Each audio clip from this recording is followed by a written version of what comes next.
Hello and welcome dear friends.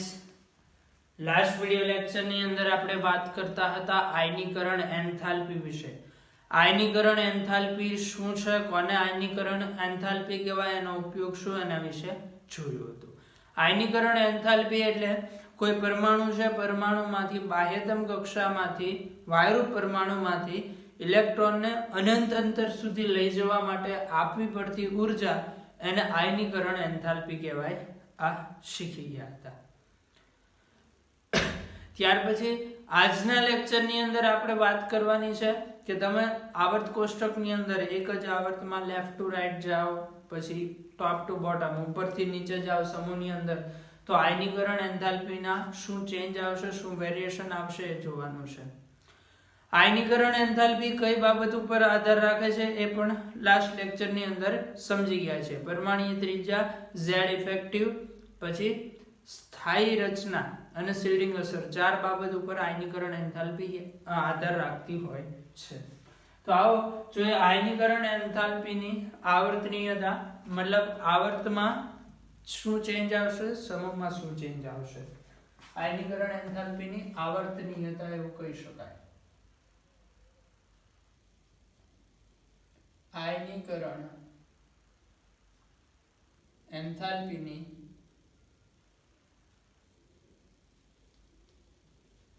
આવર્તનીયતા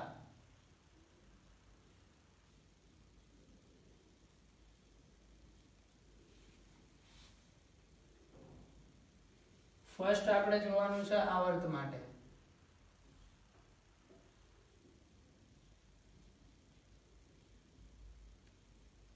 કે એક જ આવર્તની અંદર જ્યારે આપણે ડાબી બાજુથી જમણી તરફ જઈએ છીએ એમ આયનીકરણ એન્થાલ્પીની અંદર શું ચેન્જ આવશે. આયનીકરણ એન્થાલ્પીને ઇફેક્ટ કરતો ફેક્ટર, એમાં સૌથી પહેલો ફેક્ટર છે પરમાણુય ત્રિજ્યા. પરમાણુય ત્રિજ્યા માટે આપણે એવું શીખી ગયા છીએ કે જેમ જેમ આવર્તની અંદર લેફ્ટ ટુ રાઈટ જાઓ, એક જ આવર્તમાં ડાબી બાજુથી જમણી બાજુ જાઓ, એમ પરમાણુય ત્રિજ્યાની અંદર ઘટાડો આવે છે. એનું રીઝન શું હોય છે? ઝેડ ઇફેક્ટિવ વધે. ઝેડ ઇફેક્ટિવ વધે એટલે આકર્ષણ બળ વધશે, તો બાહ્યતમ કક્ષાનો ઇલેક્ટ્રોન કેન્દ્ર તરફ વધારે આકર્ષાય, એથી ત્રિજ્યા નાની થાય. હવે ત્રિજ્યા નાની થાય મતલબ જે ઇલેક્ટ્રોન છે એ ધન વીજભારની કેન્દ્રની નજીક આવે, વધારે આકર્ષાય ને રહેલો હોય, આકર્ષણ વધી ગયેલું હોય. આકર્ષણ વધી ગયેલું હોય તો આ ઇલેક્ટ્રોનને દૂર કરવા માટે આપવી પડતી ઉર્જા છે એ વધારે હશે, મતલબ આયનીકરણ એન્થાલ્પી વધશે. આ તો આપણે કાલે પણ એ વસ્તુ સમજી જ ગયા છીએ કે આયનીકરણ એન્થાલ્પી છે પરમાણુય ત્રિજ્યાનું વ્યસ્ત હોય. આ બધું જ સમજવા માટે કાલનો લેક્ચર યાદ હોવો ખૂબ જ જરૂરી છે. પહેલા તો કાલનો લેક્ચર ન જોયો હોય તો એ જો, પછી યાદ ન હોય તો એકવાર રિવિઝન કરી જાઓ, યા તો તમે જે નોટ્સ બનાવી છે એના ઉપર એકવાર નજર ફેરવી જાઓ, ત્યાર પછી જ આ બધા કોન્સેપ્ટ આગળ જોજો, તો જ ખ્યાલ આવશે, બાકી ખ્યાલ આવશે નહીં. એટલે કાલના લેક્ચરનું રિવિઝન ખૂબ જ ઇમ્પોર્ટન્ટ પાર્ટ ભજવશે આ લેક્ચર માટે. તો કાલના લેક્ચરની અંદર આપણે શીખી ગયા છીએ પરમાણુય ત્રિજ્યા R છે એ આયનીકરણ એન્થાલ્પીના વ્યસ્તમાં સમપ્રમાણમાં હોય, મતલબ R વધે તો આયનીકરણ એન્થાલ્પી ઘટે, R ઘટે તો આયનીકરણ એન્થાલ્પી વધે. તો એક જ આવર્ત માટે તમારે વાત કરવી હોય તો આવર્ત માટે શું થવાનું છે? આવર્તમાં જ્યારે ડાબી તરફથી જમણી તરફ જાઓ ત્યારે જનરલી આવો ટ્રેન્ડ જોવા મળશે, ડાબી તરફથી જમણી તરફ જતા પરમાણુય ત્રિજ્યા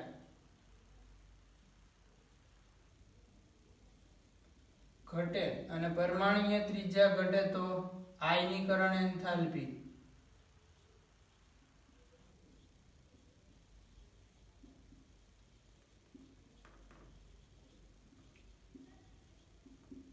વધે.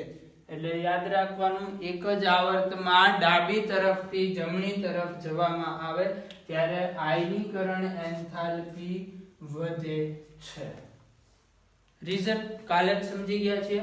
ત્રિજ્યા ઘટશે, ઇલેક્ટ્રોન છે કેન્દ્રની વધારે નજીક આવશે, વધારે આકર્ષણ બળથી જકડાયેલો રહેશે, દૂર કરવા માટે આપવી પડતી ઉર્જા વધારે હશે. આ આવર્તમાં થયું કે ડાબીથી જમણી તરફ જઈએ એમ આયનીકરણ એન્થાલ્પી વધે. હવે એક્ઝામ્પલ ની અંદર તમને પૂછી શકે બોરોન, કાર્બન, નાઇટ્રોજન આ ત્રણેયને આયનીકરણ એન્થાલ્પીના ચડતા કે ઉતરતા ક્રમમાં ગોઠવવાનું પૂછેલું છે. તો બોરોન, કાર્બન, નાઇટ્રોજન આ એક જ આવર્તના તત્વો છે, લેફ્ટ ટુ રાઈટ જાવ એ રીતે જ એરેન્જ થયેલા છે. તો આના માટે આયનીકરણ એન્થાલ્પી ડાબીથી જમણી તરફ જતા આયનીકરણ એન્થાલ્પી વધે. એટલે આમાં સૌથી ઓછી આયનીકરણ એન્થાલ્પી કોની હશે? બોરોનની, પછી કાર્બનની, પછી નાઇટ્રોજન.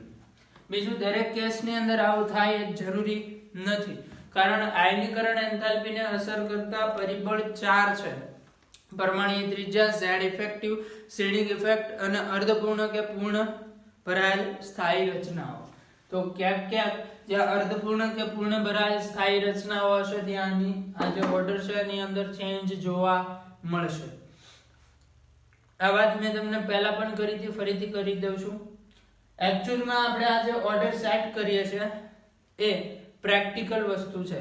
મતલબ પ્રેક્ટિકલી પહેલા જોવામાં આવેલું છે કે આયનીકરણ એન્થાલ્પીનો ઓર્ડર આ છે, પછી આમ થવાનું કારણ શું છે એ પાછળથી આપણે નક્કી કરીએ છીએ કે જો ભાઈ આવું થતું હોય તો આમ થતું હશે. પરંતુ એ આપણે જે નિયમ આપીએ છીએ, જેમ કે આ નિયમ પરમાણુય ત્રિજ્યા ઘટશે ડાબીથી જમણી તરફ એમ આયનીકરણ એન્થાલ્પી વધશે, આ 100% કેસમાં સાચો પડે એવું માની નહીં લેવાનું. જેટલા પણ પીરિયોડિક ટેબલની અંદર જેટલા પણ આપણે આ રીતના કન્ક્લુઝન આપશું કે નિયમો આપશું એ આખા પીરિયોડિક ટેબલ માટે સેમ રહેશે નહીં. ઘણી જગ્યાએ એનો ચેન્જ જોવા મળશે અથવા તો એ નિયમથી વિપરીત પરિસ્થિતિ જોવા મળશે. એટલે એકચ્યુઅલીમાં છે એવું કે આ પ્રેક્ટિકલી ઓર્ડર નક્કી કરેલો છે, પ્રેક્ટિકલ ડેટા ઉપરથી આપણે આવું અનુમાન લગાડીએ છીએ કે ભાઈ આમ થતું હોય તો આમ હશે. એટલે દરેક જગ્યાએ સાચું જોઈએ એવું ક્યારેય માની બેસવાનું નહીં. એક રીતે જોવા જાવ તો પીરિયોડિક ટેબલ છે જે ચેપ્ટર છે આખું યાદ રાખવાનું ચેપ્ટર છે કે આમાં દરેક અલગ અલગ કેસ માટે અલગ અલગ વાત યાદ રાખવી પડશે કે આમાં આવું થતું હશે. પરંતુ આપણે જનરલી સામાન્ય રીતે જે વધારે ભાગ જોવા મળે એને આપણે ટ્રેન્ડ કહી દઈએ છીએ કે આ રીતનો ટ્રેન્ડ છે કે ભાઈ આ રીતે જાવ તો આમ થાય. મોસ્ટ ઓફલી એવું હોય છે. પછી જ્યાં જ્યાં ચેન્જ આવતા હોય બધા જ ચેન્જ યાદ રાખવા પડશે. યાદ રાખવાનું ચેપ્ટર છે. પ્રેક્ટિકલ ડેટા જ્યાં જ્યાં વેરી કરતો હોય ત્યાં પાછું અલગ અલગ કારણ આવશે. એમાં પણ એવું બનશે, માની લો કે એક ફેક્ટ છે પ્રેક્ટિકલી એ કહી દઉં, આવર્ત આ રીતનો છે: lithium, beryllium, boron, carbon, nitrogen, oxygen એ રીતનો. હવે આવર્તમાં ડાબીથી જમણી તરફ જાઓ આયનીકરણ એન્થાલ્પી વધે છે, એટલે આ સ્ટેટમેન્ટ મુજબ આયનીકરણ એન્થાલ્પી આવી હોવી જોઈએ, બેરિલિયમ કરતા બોરોન વધારે હોવું જોઈએ, પરંતુ આ ખોટું છે. બોરોન છે ઓછું છે, બેરિલિયમ વધારે છે. હવે આમ થવાનું કારણ, આમ થવાના ઘણા બધા કારણ આપણે આપી શકીએ. એક તો ત્રિજ્યા ઘટે છે, બેરિલિયમ કરતા બોરોનની ત્રિજ્યા ઓછી હોય છતાં આયનીકરણ એન્થાલ્પી વધે. એટલે જો ત્રિજ્યાનું કારણ આપીએ તો આન્સર ખોટો આવી શકે. આમ થવાનું કારણ કંઈક બીજું છે. એટલે આ પ્રેક્ટિકલ ડેટા છે. પ્રેક્ટિકલ ડેટા ઉપરથી પછી ઘણા બધા કારણથી એ વસ્તુ સમજાવી શકાતી હોય. એમાંથી જે પ્રોપર કારણ હોય એ આપણે માની લઈએ છીએ કે આમ હશે એટલે આવું થતું હશે. એટલે આપણે શું કરવાનું છે, પ્રેક્ટિકલ ડેટા ઉપરથી આ હું તમને કહી દઈશ કે આવું છે, પછી એનું કારણ પણ સમજાવી દઈશ. તો તમારે એનું કારણ યાદ રાખવું પડશે કે આમ થવાનું રીઝન શું છે. આમ થવાનું રીઝન બેરિલિયમની ઇલેક્ટ્રોન રચના 2s2 સંપૂર્ણ ભરાયેલ રચના છે. બોરોન 2p1 એક ઇલેક્ટ્રોન ગુમાવશે પછી એ સંપૂર્ણ ભરાયેલી રચના બનશે. એ હમણાં આગળ સમજશું આપણે. એટલે વાત એમ છે કે દરેક વસ્તુ યાદ રાખવી પડશે.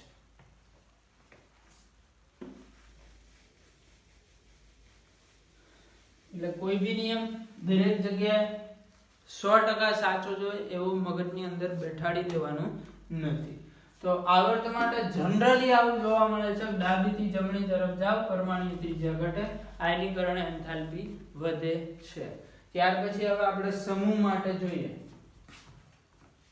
બીજો ટ્રેન્ડ સમૂહ માટે.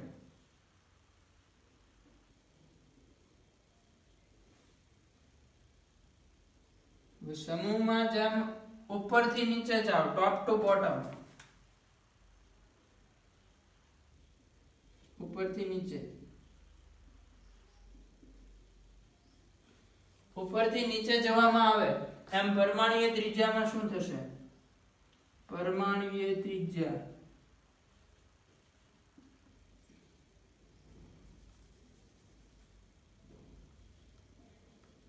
વધે. પરમાણુય ત્રિજ્યા વધે તો આયનીકરણ એન્થાલ્પી. સમજી ગયા છીએ આપણે?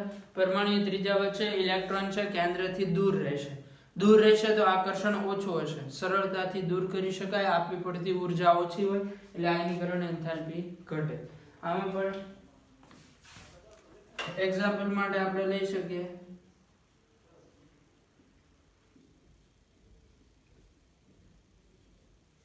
લિથિયમ, સોડિયમ, પોટેશિયમ ત્રણે એક જ સમૂહના તત્વ છે.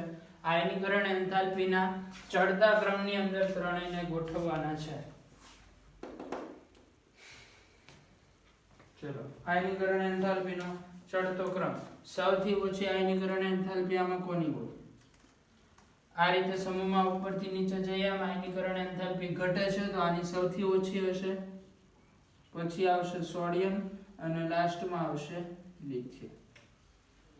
આવો ટ્રેન્ડ જનરલી જોવા મળશે.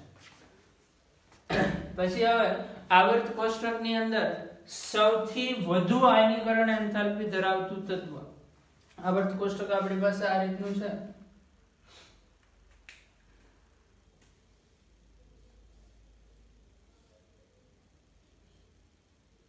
S બ્લોક, D બ્લોક,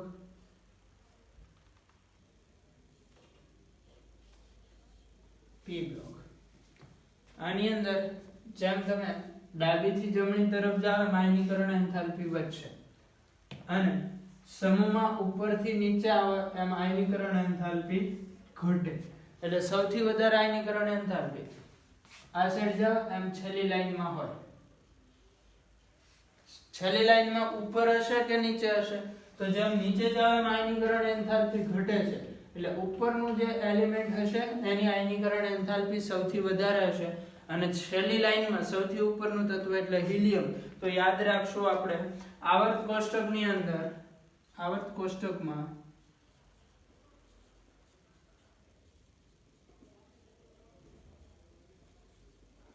સૌથી વધુ આયનીકરણ એન્થાલ્પી હિલિયમની છે. સૌથી વધુ આયનીકરણ એન્થાલ્પી ધરાવતું તત્વ એટલે હિલિયમ. ચલો, પછી આની અંદર સમૂહ અને આવર્ત બંને મિક્સ કરીને ક્વેશ્ચન આવી શકે. જેમ પરમાણુય ત્રિજ્યામાં આપણે જોયું હતું, ક્વેશ્ચન આવો આવી શકે.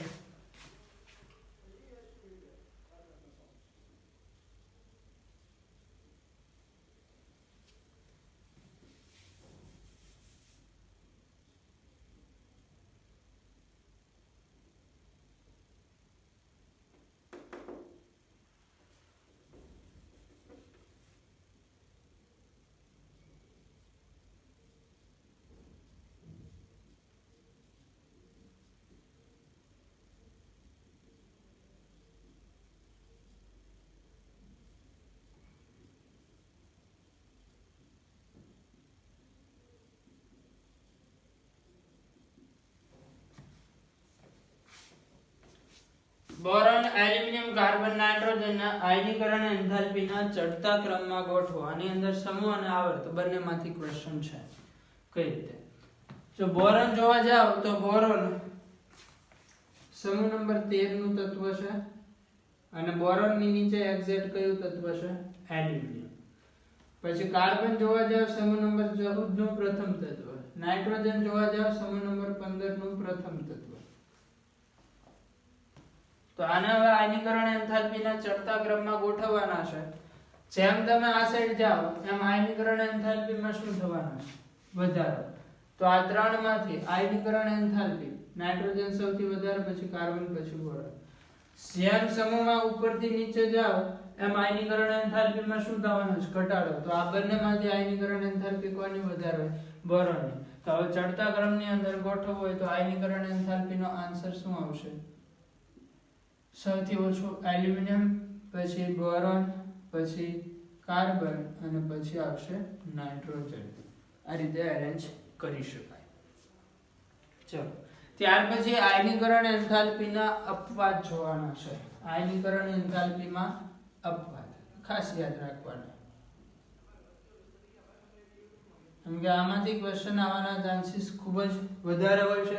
બીજું કે મેં કીધું એમ અપવાદ આપણે પ્રેક્ટિકલ ડેટાને આધારે બનાવશું. પ્રેક્ટિકલ ડેટા ઉપરથી અપવાદ નક્કી કરીને ત્યાર પછી એ શું કામ બન્યું એનું કારણ જાતે બનાવી લેશું કે આ કારણથી એવું બનતું હશે ને રીઝન આપણે યાદ રાખવું પડશે. પહેલો જે અપવાદ છે એ આવર્તની અંદર જોવાનો છે. અપવાદમાં ફર્સ્ટ આવર્તની અંદર અપવાદ. તો આવર્ત નંબર 1 ની વાત કરીએ.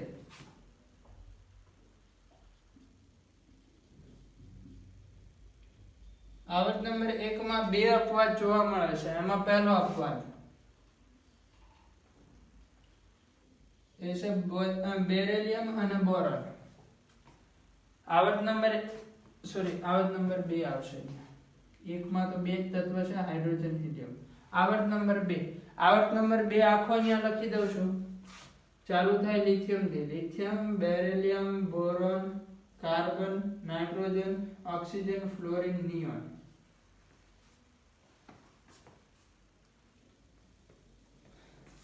અહીંયા ધ્યાનથી જોવાનું છે. Beryllium, boron. બેરિલિયમ સમૂહ નંબર 2 નું તત્વ છે અને બોરોન સમૂહ નંબર 13 નું તત્વ. નિયમ આપણો એવું કહે છે આવર્ત માટે ડાબીથી જમણી તરફ જઈએ, આમ ડાબીથી જમણી તરફ આયનીકરણ એન્થાલ્પી વધે છે. એટલે આ નિયમ મુજબ બેરિલિયમ અને બોરોન બંનેમાંથી આયનીકરણ એન્થાલ્પી વધારે કોની હોવી જોઈએ? બોરોનની. પરંતુ વાસ્તવમાં જોવા મળ્યું છે કે આયનીકરણ એન્થાલ્પી બેરિલિયમની વધારે છે બોરોન કરતા. થવું જોઈએ તો બોરોનની વધારે હોવી જોઈએ, જેથી પણ મળી કોની? બેરિલિયમની. હવે એના પાછળનું કારણ શું છે?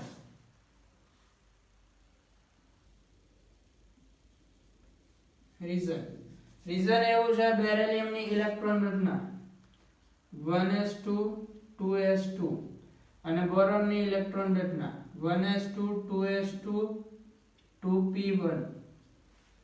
આ પ્રકારની બોરોનની ઇલેક્ટ્રોન રચના છે. અહીંયા તમે જોઈ શકો છો બેરિલિયમની જે રચના છે એ 1s2 એની જે બે કક્ષક છે બે સંપૂર્ણ ભરાયેલ છે. સંપૂર્ણ ભરાયેલ.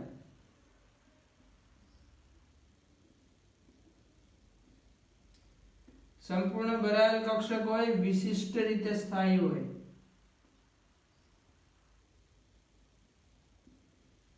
અને સ્થાયી હોય તો એમાંથી ઇલેક્ટ્રોન દૂર કરવો મુશ્કેલ છે.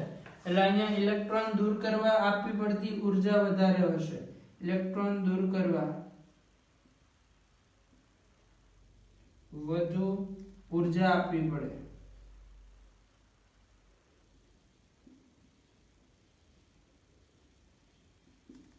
ઇલેક્ટ્રોન દૂર કરવા આપવી પડતી ઊર્જા વધારે છે. બોરોનની ઇલેક્ટ્રોન રચના જો 1s2 2s2 2p1. બોરોન માંથી જો આ 2p નો ઇલેક્ટ્રોન નીકળી જાય પછીનો જે ભાગ વધે, બોરોન એક ઇલેક્ટ્રોન ગુમાવી દે પછીનો જે ભાગ વધે એ સ્થાયી છે. અત્યારે સ્થાયી નથી. એટલે એક ઇલેક્ટ્રોન ગુમાવ્યા પછી એ સ્થાયી બને છે અને કોઈ પણ તત્વ હોય તો એ સ્થાયી રહેવા પ્રયત્ન કરે છે. તો બોરોન શું કરશે? એક ઇલેક્ટ્રોન સરળતાથી ગુમાવી દે જેથી કરીને એ સ્થાયી બની જાય. તો બોરોનમાં એક ઇલેક્ટ્રોન સરળતાથી ગુમાવે. ઇલેક્ટ્રોન સરળતાથી ગુમાવે.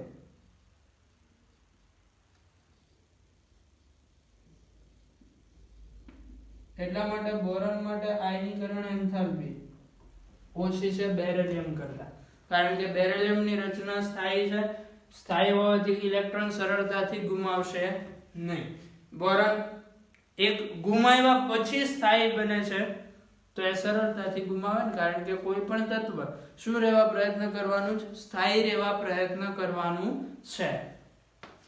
ચલો પછી આવર્ત માટે બીજો અપવાદ. આવર્ત માટે અપવાદ નંબર 2. અપવાદ નંબર 2 અહીંયા જોવા મળ્યો. નાઇટ્રોજન અને ઓક્સિજન. નાઇટ્રોજન અને ઓક્સિજન ની વાત કરીએ. આ છે નાઇટ્રોજન, અહીંયા છે ઓક્સિજન. વાસ્તવમાં એવું છે કે ડાબીથી જમણી તરફ જાઓ આયનીકરણ એન્થાલ્પી વધે. એટલે હોતું તો આવું, એટલે આવું હોવું જોઈતું હતું. ઓક્સિજનની આયનીકરણ એન્થાલ્પી નાઇટ્રોજન કરતા વધારે હોવી જોઈતી હતી, પરંતુ એવું નથી. વાસ્તવમાં છે નાઇટ્રોજનની વધારે આયનીકરણ એન્થાલ્પી નાઇટ્રોજનની ઓક્સિજન કરતા વધારે છે. આમ થવા પાછળનું કારણ પણ એની ઇલેક્ટ્રોન રચના જ છે.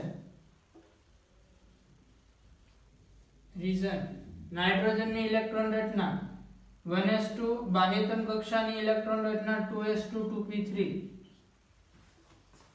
ઇલેક્ટ્રોન રચના યાદ રાખવી પડે દરેકની. ઓક્સિજનની ઇલેક્ટ્રોન રચના 2s2 2p4. 2p3 છે. p ની અંદર મેક્સિમમ ઇલેક્ટ્રોન આવી શકે 6. અહીંયા 3 ઇલેક્ટ્રોન આવેલા છે, મતલબ p છે એ કેવી રચના છે? અર્ધપૂર્ણ ભરાયેલ. અર્ધપૂર્ણ હોય તો શું હશે? સ્થાયી. સ્થાયી હોય તો સરળતાથી ઇલેક્ટ્રોન ગુમાવશે નહીં, એટલે આયનીકરણ એન્થાલ્પી કેવી હશે? વધારે. ઓક્સિજનની વાત કરો. ઓક્સિજનમાં છે 2p4. 2p4 એટલે આ રીતે 4 ઇલેક્ટ્રોન આવેલા છે. જો આ 4 માંથી ઓક્સિજન આ એક ઇલેક્ટ્રોન ગુમાવી દે તો પછી વધે 2p3 અને એ રચના સ્થાયી છે, કારણ અર્ધપૂર્ણ ભરાયેલ છે. એટલે ઓક્સિજનમાં એક ગુમાવ્યા પછી એ સ્થાયી બને છે, જ્યારે નાઇટ્રોજનમાં પહેલેથી સ્થાયી છે. તો નાઇટ્રોજન સરળતાથી નહીં ગુમાવે, પરંતુ ઓક્સિજન તો સરળતાથી ગુમાવી દેશે, કારણ કે એક ગુમાવ્યા પછી સ્થાયી બને છે. તો ઓક્સિજન સરળતાથી ઇલેક્ટ્રોન ગુમાવે. ઇલેક્ટ્રોન ગુમાવે અને સરળતાથી ઇલેક્ટ્રોન ગુમાવતો હોય તો આયનીકરણ એન્થાલ્પી ઓછી જોવા મળે. વાત સમજાણી? એટલે આ બે રીઝન થી બેરિલિયમ બોરોન કરતા વધારે છે અને નાઇટ્રોજન ઓક્સિજન કરતા વધારે છે. રીઝન કયા બે? ઇલેક્ટ્રોન રચના. બેરિલિયમની સંપૂર્ણ ભરાયેલ ઇલેક્ટ્રોન રચના, નાઇટ્રોજનની અર્ધપૂર્ણ ભરાયેલ ઇલેક્ટ્રોન રચના.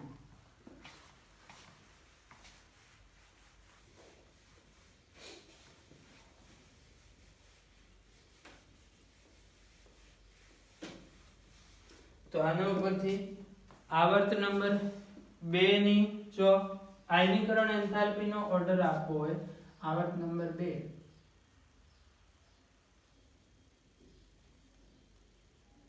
એના માટે આયનીકરણ એન્થાલ્પી તો આવો આપી શકાય.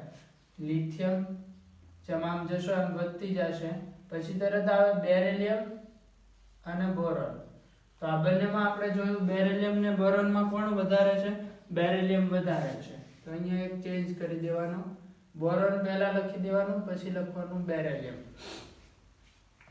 પછી હતું એમનું કાર્બન, પછી નાઇટ્રોજન ને ઓક્સિજન માં ચેન્જ. ઓક્સિજન પહેલા લખાય, નાઇટ્રોજન પછી લખાય.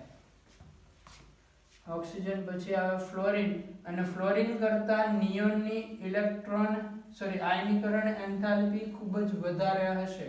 એટલે અહીંયા બે વાર ગ્રેટર ધેન લેસ ધેન ની નિશાની બે વાર કરવામાં આવેલ છે, કારણ કે નિયોનની આયનીકરણ એન્થાલ્પી ખૂબ જ વધારે હશે.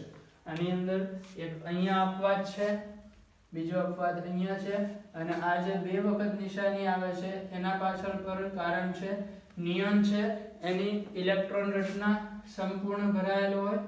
1s2 2s2 2p6 સ્થાયી રચના છે, જેની આયનીકરણ એન્થાલ્પી ખૂબ જ વધારે હશે. આ યાદ રાખવાનું છે આવર્ત નંબર 2 માટે. પછી આવર્ત નંબર 3 ની વાત કરો.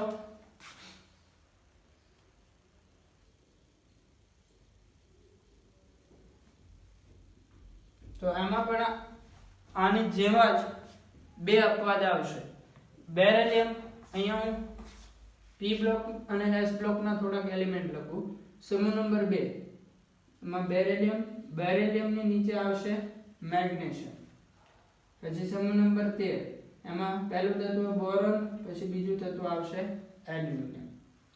આગળ જાઓ 14 15માં નાઇટ્રોજન, નીચે ફોસ્ફરસ, 16 ઓક્સિજન, નીચે સલ્ફર. તો જેમ બેરિલિયમ કરતા બોરોન વધારે છે એવી જ રીતે અહીંયા છે. જેમ ઓક્સિજન કરતા નાઇટ્રોજન વધારે છે એવી જ રીતે અહીંયા છે. એટલે આવર્તન નંબર 13. હવે આ રીઝન સમજાવવાની જરૂર નથી. અહીંયા પણ ઇલેક્ટ્રોન રચના મેગ્નેશિયમની 3s2 હશે અને આની 3p1. એટલે આ સંપૂર્ણ ભરાયેલ હશે, આ એક ગુમાવ્યા પછી સંપૂર્ણ ભરાયેલ બને. એવું જ અહીંયા બનશે, આ અર્ધપૂર્ણ હશે અને આ એક ગુમાવ્યા પછી અર્ધપૂર્ણ બનશે. તો આવર્ત નંબર 2 ની અંદર અપવાદ કયા કયા? પહેલો અપવાદ આયનીકરણ એન્થાલ્પી મેગ્નેશિયમની વધારે કોના કરતા? એલ્યુમિનિયમ કરતા. અને બીજો અપવાદ ફોસ્ફરસની વધારે સલ્ફર કરતા.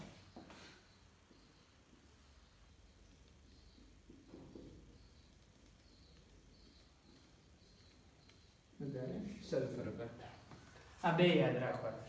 પછી જેમ જેમ નીચે જતા જાઓ આવર્ત નંબર 4 5 એમાં અપવાદ આવતા નથી. એમાં અપવાદ નથી આવતા એનું કારણ વચ્ચે ડી બ્લોક આવી જશે, ડી કક્ષક આવશે, ડી ની સ્ક્રીનિંગ અસર નબળી હોય. ક્યારે અપવાદની અંદર જવાની જરૂર નથી, પરંતુ પ્રેક્ટિકલ ડેટા એવું કહે છે કે એમાં અપવાદ નથી. તો એના ઉપરથી રીઝન આપણે આવું આપી શકીએ કે ડી ની નબળી સ્ક્રીનિંગ અસર.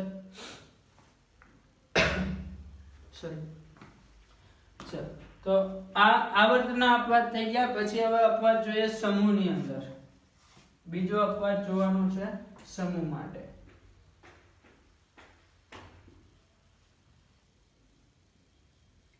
સમૂહ માટે અપવાદ આવશે સમૂહ નંબર 13.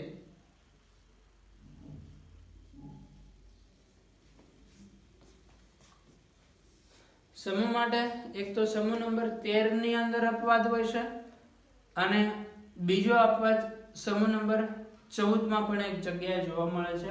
પહેલા વાત કરીએ સમૂહ નંબર 13. સમૂહ નંબર 13 નો પરમાણુય ત્રિજ્યાનો ક્રમ કંઈક આવો હતો. બોરોન, પછી અપવાદ આવતો હતો ગેલિયમ, એલ્યુમિનિયમ, ઇન્ડિયમ અને થેલિયમ. આવું જોવા મળ્યું હતું. અહીંયા જે અપવાદ આવતો હતો, અહીંયાના અપવાદનું કારણ પણ આપણે સમજી શકીએ. ખેર એ કારણની અંદર અત્યારે જતા નથી. રીઝન એવું છે કે ગેલિયમ છે, ગેલિયમની અંદર D10 આવેલી હોય, મતલબ ડી કક્ષક 3D કક્ષક સંપૂર્ણ ભરાયેલું હોય.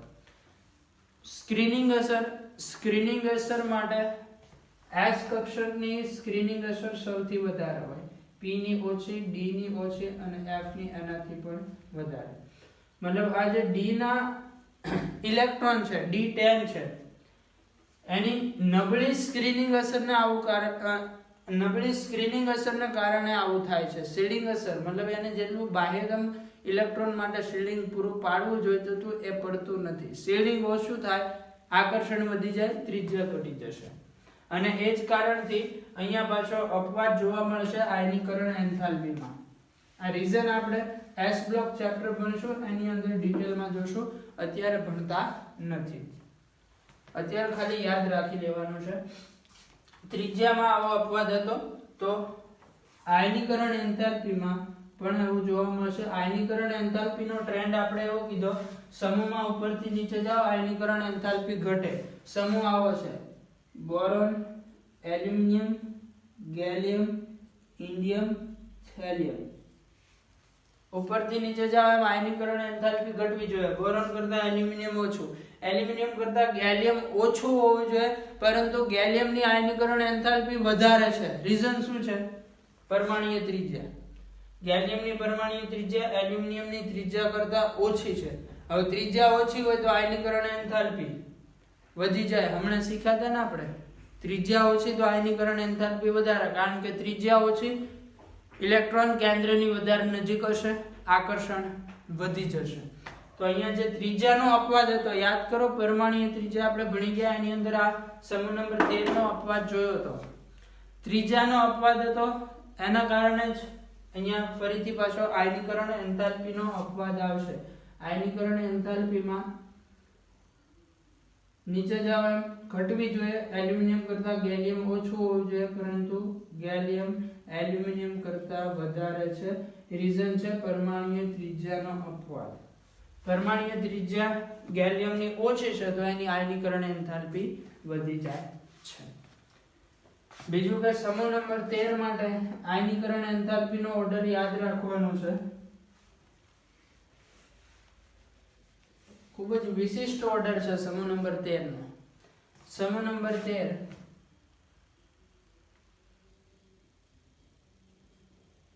તત્વો આવે છે બોરોન, એલ્યુમિનિયમ, ગેલિયમ, ઇન્ડિયમ અને થેલિયમ. હવે બોરોન કરતા એલ્યુમિનિયમની આયનીકરણ એન્થાલ્પી કેવી હોવી જોઈએ? ઓછી. એ તો ઓછી જ છે. સમૂહમાં નીચે જાવ આયનીકરણ એન્થાલ્પી ઘટે છે. એલ્યુમિનિયમ કરતા ગેલિયમ ઓછું હોવું જોઈએ પરંતુ વધારે છે. ગેલ્યુમિનિયમ કરતા ઇન્ડિયમ પાછું ઓછું અને ઇન્ડિયમ કરતા થેલિયમ વધારે છે. એનું કારણ છે લેન્થેનોઇડ કોન્ટ્રેક્શન, લેન્થેનોઇડ સંકોચન. સિલેબસનો જ પાઠ છે પરંતુ ડીએફ બ્લોક ચેપ્ટરમાં આપણે ભણવાનું છે. અત્યારથી આપણે એ ભણી લેતા નથી. અત્યારે માત્ર આનો જે ક્રમ લખાવો એ યાદ રાખશે. આ તો હનીસિંગની સ્ટાઇલ થઈ ગઈ. હનીસિંગ જેમ આમ કરે ને, પહેલા આમ પછી આમ, જો એવું થઈ ગયું. ઓકે, તો આનો જે ક્રમ છે થેલિયમ વધારે છે અને થેલિયમ કેટલું બધું વધારે છે એ યાદ રાખવાનું છે. ક્રમ આવો બની જાય છે આમાંથી. બોરોન પછી તરત થેલિયમ આવી જાય છે. થેલિયમ તો ક્યાંય છેલ્લે પડ્યું છે પરંતુ લેન્થેનોઇડ સંકોચનના કારણે બોરોન પછી તરત થેલિયમ આવી જાય છે. આવું પ્રેક્ટિકલ ડેટા કે છે તો આપણે એ યાદ રાખવું પડશે. બોરોન પછી થેલિયમ, પછી કોણ આવશે? ગેલિયમ, પછી એલ્યુમિનિયમ અને લાસ્ટમાં ઇન્ડિયમ. આ સમૂહ નંબર 13 નો આયનીકરણ એન્થાલ્પીનો ક્રમ છે. યાદ રાખશું. એમસીક્યુ માં પૂછાય સમૂહ નંબર 13 ના તત્વોને આયનીકરણ એન્થાલ્પીના ઉતરતા ક્રમની અંદર ગોઠવો તો આ ઉતરતો ક્રમ થઈ ગયો. ચડતો ક્રમ પૂછે છે આનાથી ઓપોઝિટ લખી દેવાનો. ઓકે, પછી એક અપવાદ સમૂહ નંબર 14 ની અંદર છે. સમૂહ 14. સમૂહ નંબર 14 ના તત્વો carbon, silicon, germanium, tin, lead. હવે આમાં ક્રમ શું હોવો જોઈએ? સમૂહમાં જેમ નીચે જાવ એમ આયનીકરણ એન્થાલ્પી ઘટે.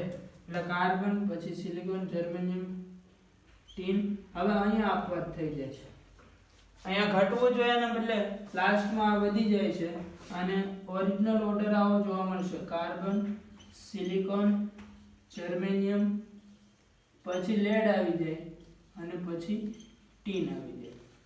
આ બંનેનું રીઝન સેમ છે. અહીંયા જે થેલિયમ છેલ્લેથી ઠેકડો મારી ગયું એ અને અહીંયા લેડ એક ક્રમ આગળ આવી ગયું. બેનું રીઝન એક જ છે, લેન્થેનોઇડ કોન્ટ્રેક્શન.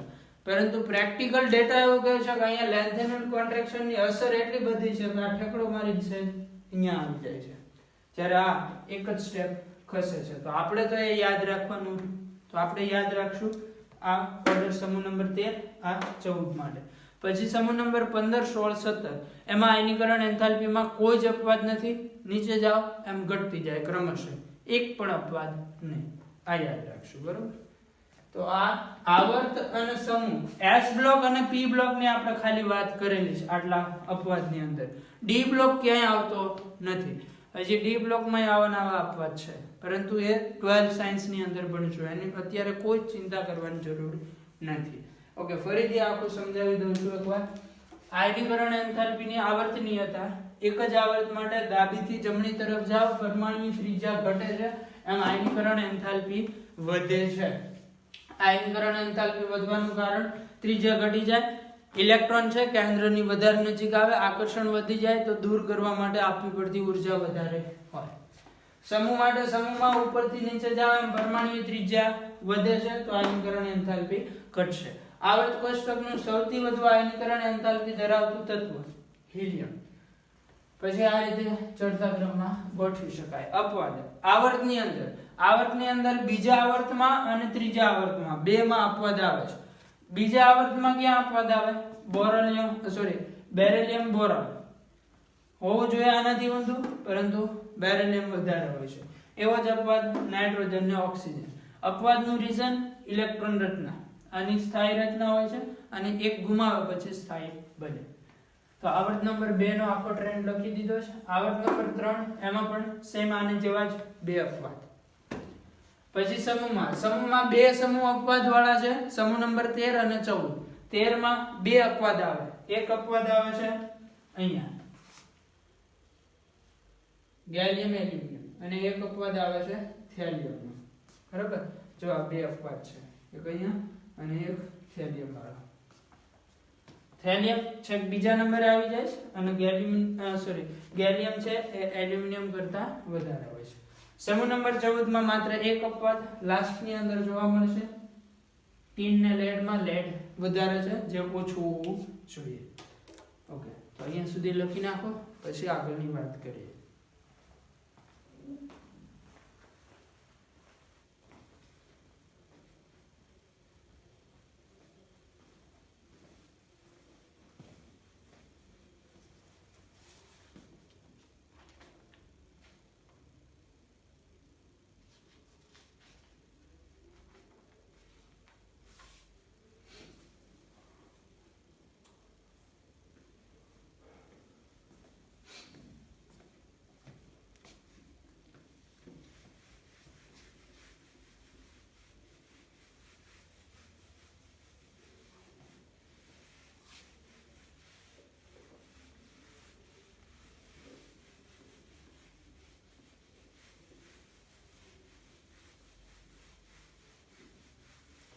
ત્રણ એક્ઝામ્પલ લઈને આજનો લેક્ચર આપણે કમ્પ્લીટ કરી દઈશું.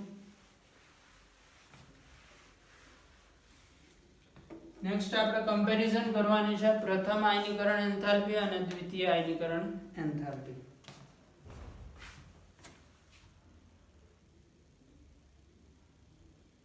પ્રથમ આયનીકરણ એન્થાલ્પી અને દ્વિતીય આયનીકરણ એન્થાલ્પી. આ તમને પ્રથમ દ્વિતીય તૃતીય ગમે તે પૂછી શકે છે, પરંતુ આપણે પ્રથમ દ્વિતીય આ બેની કમ્પેરિઝન કરીએ છીએ, I1 અને I2 ની સરખામણી.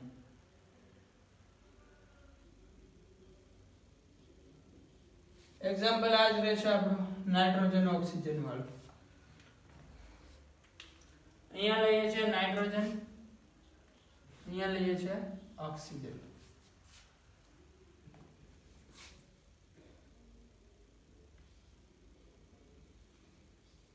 નાઇટ્રોજન એક ઇલેક્ટ્રોન ગુમાવે Na પ્લસ બને, N પ્લસ બને. અહીંયા જે ઉર્જા આપીએ એને આપણે કહીએ I1. કાલે આવું જોયું હતું. હવે જો એ બીજો ઇલેક્ટ્રોન ગુમાવે +2 બને ત્યારની જે આયનીકરણ એન્થાલ્પી હોય એને કહેવાય I2.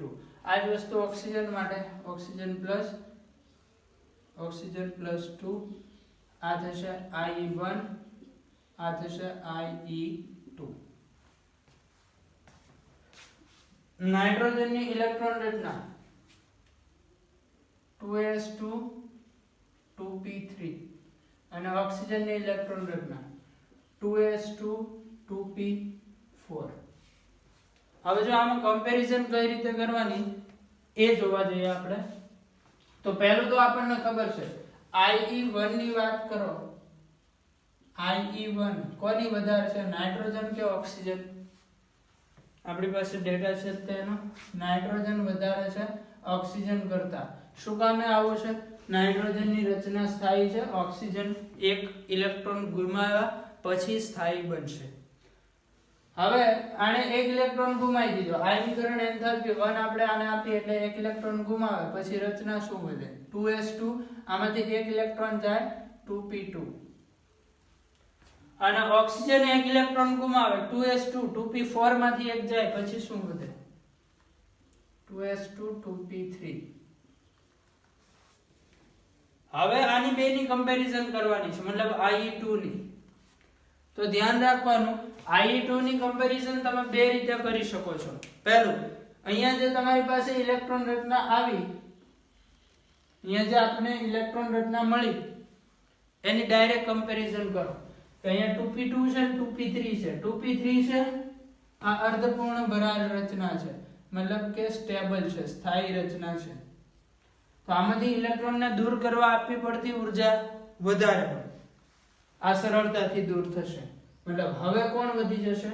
ઓક્સિજનની દ્વિતીય આયનીકરણ એન્થાલ્પી નાઇટ્રોજનની દ્વિતીય આયનીકરણ એન્થાલ્પી કરતા વધારે હશે.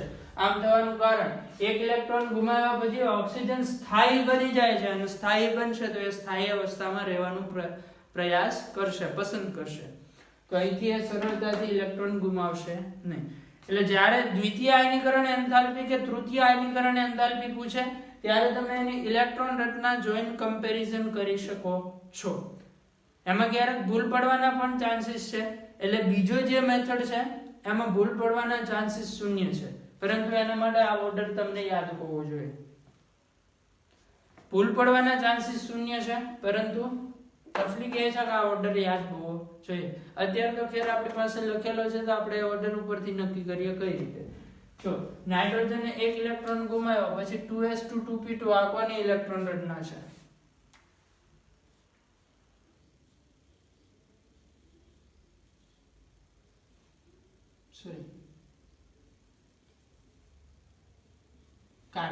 કાર્બનની રચના છે 2s2 2p2. અને આને એક ઇલેક્ટ્રોન ગુમાવ્યો 2s2 2p3 આ કોના જેવી રચના થઈ ગઈ? Like nitrogen. આ નાઇટ્રોજન નથી હો, ઓક્સિજન પ્લસ છે, પરંતુ ઓક્સિજન પ્લસ ની રચના કોના જેવી મળે છે? નાઇટ્રોજન જેવી. એવી જ રીતે આ કાર્બન નથી, છે N+, પરંતુ એની રચના કોના જેવી મળે છે? કાર્બન જેવી રચના મળે છે. હવે તમારે આ બેની કોઈ જ કમ્પેરિઝન કરવા જવાની જરૂર નથી. કોના જેવી રચના છે નક્કી કરી લીધું. હવે આપણે ડાયરેક્ટ કમ્પેરિઝન કરશું કાર્બન અને નાઇટ્રોજન વચ્ચે. આ બંનેમાંથી કોની આયનીકરણ એન્થાલ્પી વધારે?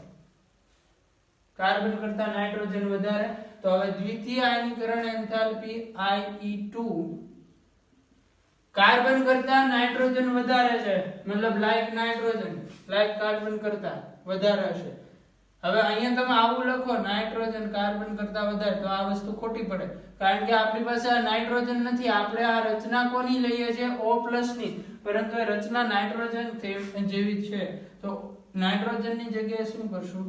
ઓક્સિજન અને કાર્બન N+ એટલે નાઇટ્રોજન. આ નાઇટ્રોજન ની રચના કાર્બન જેવી હતી. કાર્બન આપણી પાસે છે જ નહીં ત્યાં. વાત સમજાય છે? તો હવે આયનીકરણ એન્થાલ્પી 2 ની વાત કરતા હોય તો એ કોની વધી જાય છે? ઓક્સિજન ની વધી જાય છે. હવે ઘણા બધા પ્રથમ અને દ્વિતીય આયનીકરણ એન્થાલ્પીના કમ્પેરિઝન આવશે આગળ જતા P બ્લોક ચેપ્ટર ની અંદર, અને એનાથી પણ વધારે DF બ્લોક ચેપ્ટર ની અંદર. તો વધારે ડિટેલ સ્ટડી આનું DF બ્લોકમાં કરશું.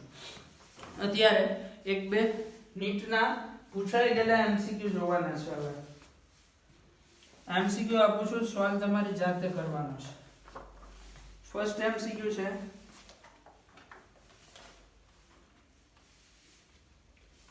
નીચેનામાંથી કઈ ઇલેક્ટ્રોન રચના મહત્તમ આયનીકરણ એન્થાલ્પી ધરાવે છે?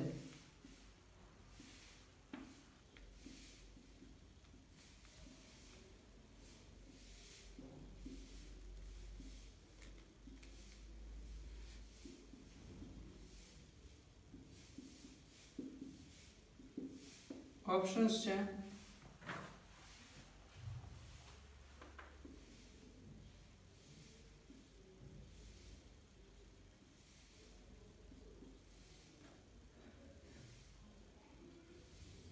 ઓપ્શન બી,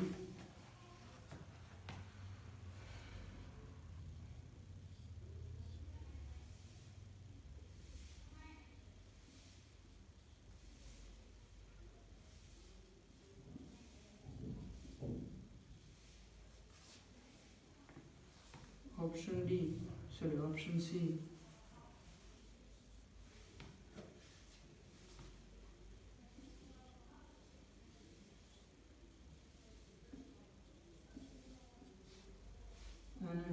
લાસ્ટ ઓપ્શન ડી.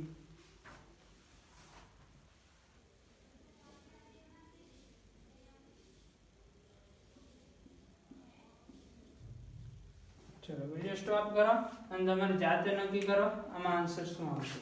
કઈ ઇલેક્ટ્રોન રચના મેક્સિમમ આયનીકરણ એન્થાલ્પી ધરાવે છે.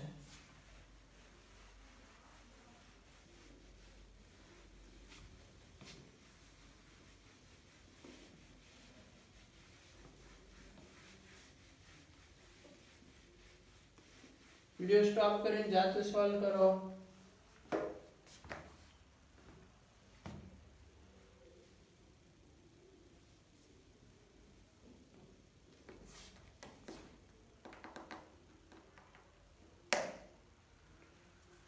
चलो पहली रचनाની વાત કરીએ. Neon 3s2 3p2 ns2 np2 સમૂહ નંબર 14 નું તત્વ હશે અને અહીંયા 3 આવે છે તો સમૂહ નંબર 14 ત્રીજો આવર્ત. સમૂહ નંબર 14 તત્વ છે કાર્બન, સિલિકોન. આ છે આવર્ત નંબર 2 આવર્ત નંબર 2 અને આ છે આવર્ત નંબર 3. मतलब આ પહેલી જે રચના છે એ કોની છે? સિલિકોનની. ઓપ્શન બી આવર્ત ચોથો આવર્ત છે કારણ કે અહીંયા 4 આવે છે. ns2 np3 मतलब સમૂહ નંબર 15 ની સામાન્ય ઇલેક્ટ્રોન રચના. જો આ બધું યાદ હોવું જોઈએ, ભણી ગયા છે આવર્ત કોષ્ટકની અંદર. ns2 np3 સમૂહ નંબર 15 ની સામાન્ય ઇલેક્ટ્રોન રચના છે તો સમૂહ નંબર 15. પરંતુ આવર્ત નંબર 4 પહેલું તત્વ નાઇટ્રોજન, બીજું ફોસ્ફરસ, આર્સેનિક. આવર્ત નંબર 4 એટલે બીજું તત્વ અહીંયા આપેલું છે option B. Option C 3s2 3p1 3s2 3p1 છે. ns2 np1 સમૂહ નંબર 13 નું કયા આવર્તનું તત્વ? ત્રીજા આવર્તનું તત્વ. તો સમૂહ નંબર 13 એમાં આવર્ત 2 માં પહેલું તત્વ આવે બોરોન, એલ્યુમિનિયમ. આ ઓપ્શન સી થઈ ગયો એલ્યુમિનિયમ.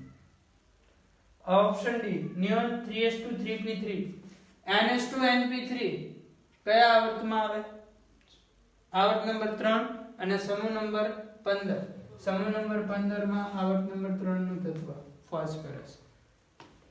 આવી રીતે આપણને ઓપ્શન આપેલા છે. જરૂર નથી દરેક વખતે ડાયરેક્ટ એલિમેન્ટ આપી જ દે. આવી રીતે તમને કન્ફ્યુઝ કરવા ક્વેશ્ચન આપી શકે તો આ તમારે જાતે બનાવવાનું રહે. એના માટે ઇલેક્ટ્રોન રચના યાદ હોવી જોઈએ દરેકની. મગજ દોડાવી શકો કે આ n નંબર જે હોય છે આવર્તનો નંબર હોય છે અને સામાન્ય ઇલેક્ટ્રોન રચના ns2 np1 સમૂહ નંબર 13, ns2 np2 સમૂહ નંબર 14, ns2 np3 સમૂહ નંબર 15, ns2 np4 સમૂહ number 16, ns2 np5 17, ns2 np6 18મો સમૂહ અને લાસ્ટ સમૂહ. ઓકે તો આમાંથી હાઈએસ્ટ ઇલેક્ટ્રોન હાઈએસ્ટ આયનીકરણ એન્થાલ્પી કોણ ધરાવતું હોય? આમ તરફ જાઓ આયનીકરણ એન્થાલ્પી વધે. બીજું એ ચેક કરી લેવાનું કે આજે આપણે અપવાદ ભણી ગયા છીએ એમાંથી અપવાદ એકમાં નથી ને. તો અહીંયા તો એકય અપવાદ, અહીંયા આ બે માં અપવાદ આવે છે. પરંતુ એલ્યુમિનિયમ કરતા પાછું ફોસ્ફરસ વધારે હોય છે. આમ તરફ જાઓ એમ શું થાય? ઘટે. એટલે આ ત્રણની વાત કરો તો ફોસ્ફરસ વધારે, પછી એલ્યુમિનિયમ, પછી સિલિકોન. પરંતુ આર્સેનિક છે પાછું ફોસ્ફરસ કરતા કેવું હોય? ઓછું હોય. તો આ ત્રણમાં તો ફોસ્ફરસ વધારે છે અને આ બે માં પણ વધારે કોણ છે? ફોસ્ફરસ. તો આન્સર શું આવશે આની અંદર? ડી. ઓકે નેક્સ્ટ ક્વેશ્ચન જોઈએ.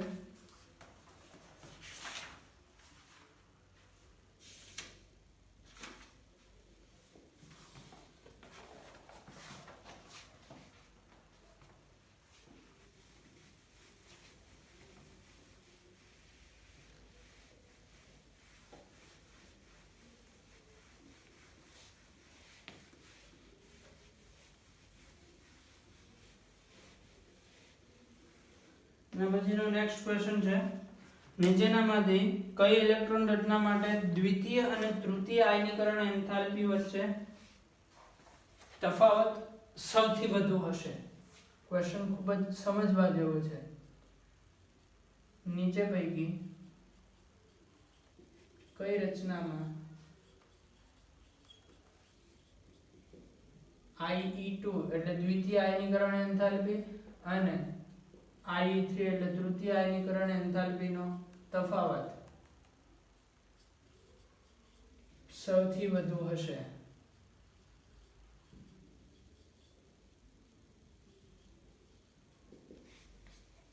ચલો ઓપ્શન હું લખી દઉં છું, સોલ્વ તમારે જાતે કરવાનો છે. Option A 1s2 2s2 2p6 3s1. Option B 1s2 2s2 2p6 3s1 3p1. Actual में 3s2 आखी भराय પછી 3p1 આવે એટલે મે બી અહીંયા પ્રિન્ટિંગ મિસ્ટેક હોઈ શકે છે. 3s2 કરી દો આપણે. Option C 1s2 2s2 2p6 3s2 અને 3p2 અને લાસ્ટ ઓપ્શન છે 1s2 2s2 2p6 3s2. ચલો તમારી જાતે સોલ્વ કરવાનો છે. આન્સર શું આવશે આની અંદર? વિડિયો સ્ટોપ કરો, જાતે સોલ્વ કરો.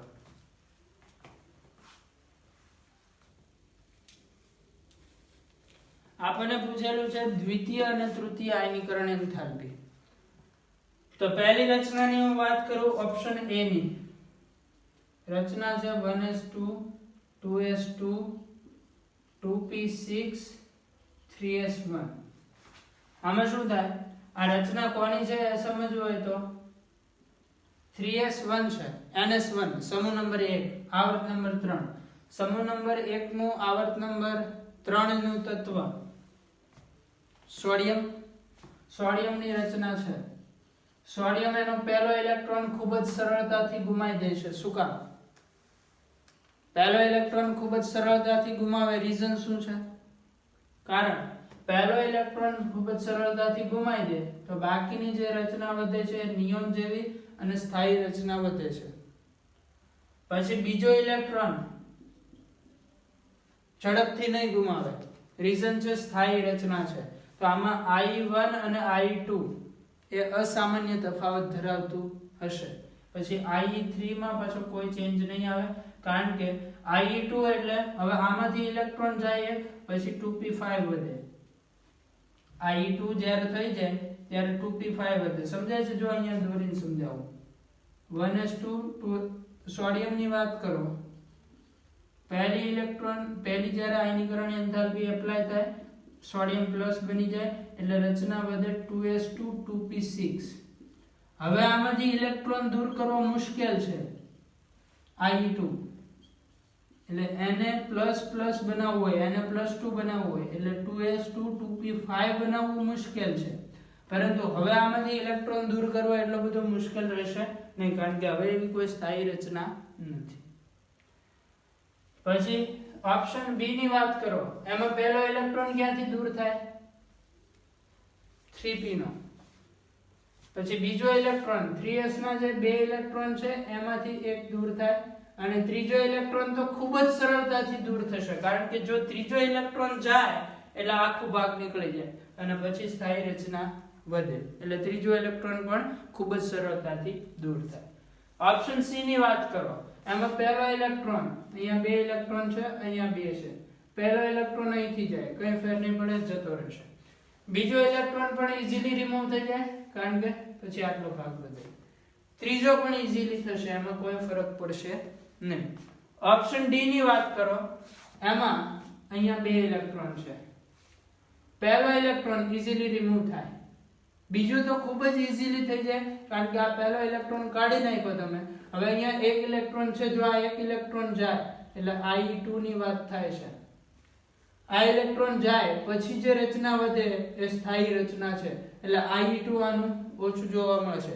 પછી IE3 છે, IE3 એ ખૂબ જ વધી જશે. શું કામ? સ્થાયી રચના છે, ઇલેક્ટ્રોન દૂર કરવો મુશ્કેલ છે. તો આન્સર આવશે ડી. Ie2 અને Ie3 વચ્ચે ડિફરન્સ વધારે આવશે, કારણ કે બીજો ઇલેક્ટ્રોન ગયા પછી સ્થાયી રચના થાય છે. તો આ ઓપ્શનમાં જનરલી ચેક શું કરવાનું હતું, Ie2 એટલે કે બીજો ઇલેક્ટ્રોન જાય પછી ત્રીજો ઇલેક્ટ્રોન દૂર કરવો શામાં મુશ્કેલ છે એવો ઓપ્શન ગોતવાનો હતો. તો આ રીતે એક ક્વેશ્ચન સોલ્વ થશે. આજના લેક્ચરમાં અહીંયા સુધી રાખીએ છીએ. નેક્સ્ટ લેક્ચરથી આગળ વાત કરીશું.